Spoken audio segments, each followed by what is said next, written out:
식민지 조선의 독립을 최초로 결의한 카이로 선언 1943년 11월 27일 연합국 순회 프랭클린 루스벨트 미국 대통령, 장제스, 중국 총통, 윈스턴 처칠 영국 총리로부터 이 선언을 이끌어낸 공은 김구의 몫일까 이승만의 몫일까?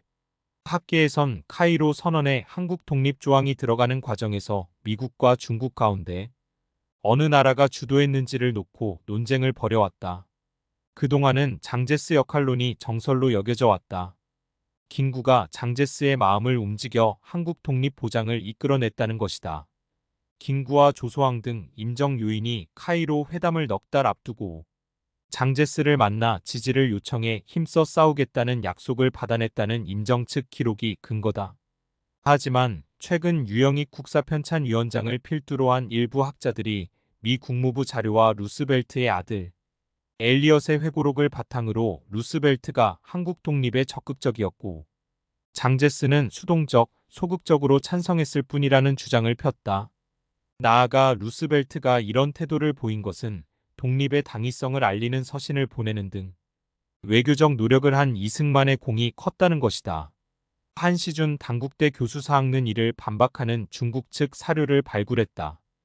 중화민국 때만 국민당 당사위원회가 1981년 펴낸 중화민국 중요사료 초편 대일항 전식이다. 제2차 세계대전 당시 중국의 전시 외교 기록을 모은 이 사료에는 카이로 회담, 중국 측 의제 초안과 장제스의 비서장 왕충우이가 남긴 회담 일지가 실려 있다. 이에 따르면 중국은 회담 준비 단계부터 한국 독립 승인을 중요 의제로 다뤘다.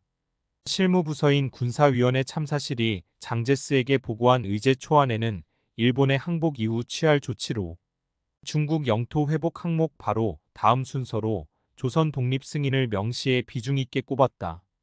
국방 최고위 비서청이 장제스에게 보고한 연합국과의 군사정치경제 부문 합작방안 문건에서도 조선 독립을 정치 부문 첫머리에서 언급했다. 중국, 미국, 영국, 소련이 즉시 조선 독립을 공동 혹은 개별적으로 승인하거나 전후 조선 독립을 보장하는 선언을 한다고 구체적 방안도 명시했다.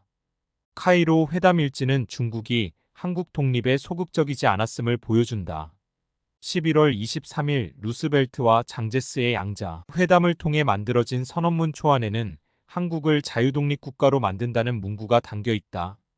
영국은 인도 독립을 의식해 이를 일본의 통치를 벗어나게 한다로 수정하자고 제안했다가 아예 선언문에서 한국 관련 조항을 삭제하자고 나섰다.